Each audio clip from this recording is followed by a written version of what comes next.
and a whole lot more in a jiffy. All right. For the meantime, I need to give you the latest update from the Presidential Communications Operations Office. The PCOO of Malacanang, President Duterte, pitches for free open trade in the Asia Pacific. All right. Member economies of the Asia Pacific Economic Cooperation, or APEC, should maintain free and fair trade to attain sustained economic recovery from the effects of the coronavirus pandemic, according to President Rodrigo Roa Duterte. He said last Friday when he attended the conference.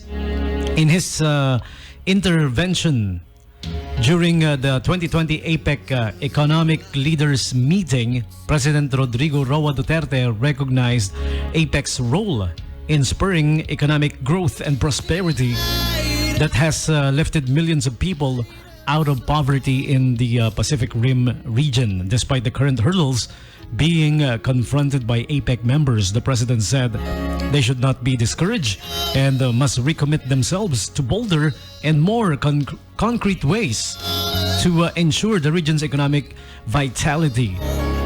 Through the APEC Putrajaya Vision 2040, APEC members reaffirm their support for a free and rules-based multilateral trading system with the World Trade Organization as its vanguard. He said that we commit to address the widening income inequalities between the countries and aim to empower ourselves to face the disruptive impact of a new globalization driven by digitalization and innovation. All right? Recognizing the coronavirus disease as the defining challenge of the present generation, the president spelled out areas of cooperation for APEC member economies. APEC, he said, should ensure the unimpeded flow of medical supplies and technologies, especially COVID-19 vaccines. There's a need to defeat the virus everywhere, so strengthening partnerships in vaccine development is necessary. All right, so that's the latest from the Presidential Communications Operations Office. President Rodrigo Roa Duterte pitches for free open trade in the Asia Pacific region. All right, and a little later, I'll be giving you the latest COVID-19 updates from the Subic Bay Freeport Zone, Olongapo, Bataan, Zambales, and the national tally as well from the Department of Health. All right, so that and a whole lot more when we return. For the meantime, giving you a requested song from After Image. This is their song, Without You, 89.5 Subic Bay Radio.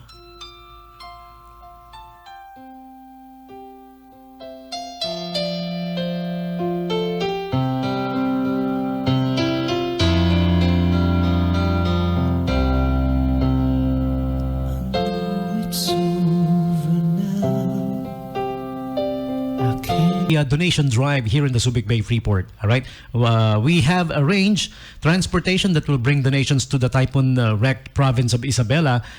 Immediate deployment will follow once the truck reach maximum capacity. Ibig sabihin po, punuan ano? Yes, punuan lang to. Once na napuno na, anytime, any day, aalis na yung truck. Pero anytime, any day din, pwede kayong magdala ng donations, right? Kindly bring your donations to SBMA Fire Department Station number 7, located at the corner of Bonifacio and Samson Streets, Subic Bay Freeport Zone. And for inquiries, you may also call or text 0917-557-9946. Look for Miss Army Llamas of the SBMA PRRD, Public Relations Department. All right?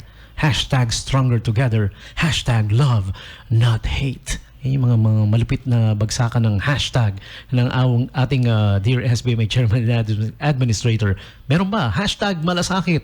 Yan. Pwede ba magdagdag, boss? Dadagdag ko. Hashtag pogi at magaganda kami sa Subic Bay Freeport. So there you go.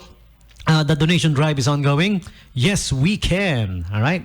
Once again, drop-off points, SBMA Fire Station 7, okay, between Bonifacio and Samson Streets. And you may call or text, well, landline, hotline muna, 252-4368 sa mga gustong mag-donate, and 4375, okay?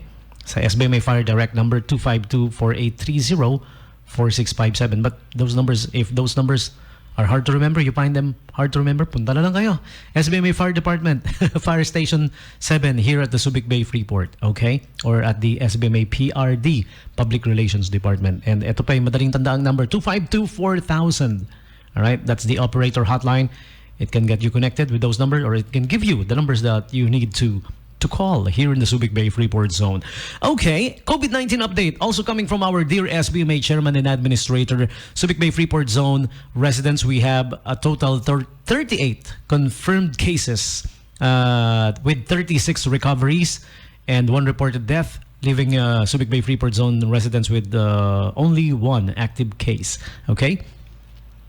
Now for the Subic Bay Freeport Zone transients, we have 27 total confirmed cases. 1 has relocated and 26 has recovered. So active cases 0. And for SBMA employees, 25 confirmed cases, also 25. All 25 of them has recovered. So that leaves us with nada, nil, 0 SBMA employees COVID-19 update, 0 active cases. Okay? So 0. Dami kasing 0 sa amin, eh, no? Okay, so moving on to the other updates. Olongapo City has a total of 901 confirmed cases with 842 recoveries and 33 deaths. Okay? So leaving Olongapo City with a total 26 active cases. And COVID-19 update for Bataan, the province of Bataan. Confirmed cases 3,079, recoveries 2,865 total deaths. Active cases 214. Am I real? Do the words I speak before 214 214. That's a River Maya song, by the way. So that's for Bataan, 214 active cases. For the province of Zambales, we have a total of 621 confirmed cases, and out of which 598 has recovered, leaving Zambales with a total 8 deaths. Okay, I mean active cases 15. There you go. 8 deaths, reported deaths, with the total active cases of 15 for Zambales. Okay, and now for the national count. The entire country's total COVID-19 cases now reach 416,852. And how many has died? 8,080 reported deaths, and recoveries 375,548. So that leaves the entire country with a total 33,224 active cases. The remaining active cases right about now. All right, so there you have it. The COVID-19 updates for the Subic Bay Freeport Zone, courtesy of our dear SBMA Chairman and Administrator, Attorney Wilma Amy Azma, of course.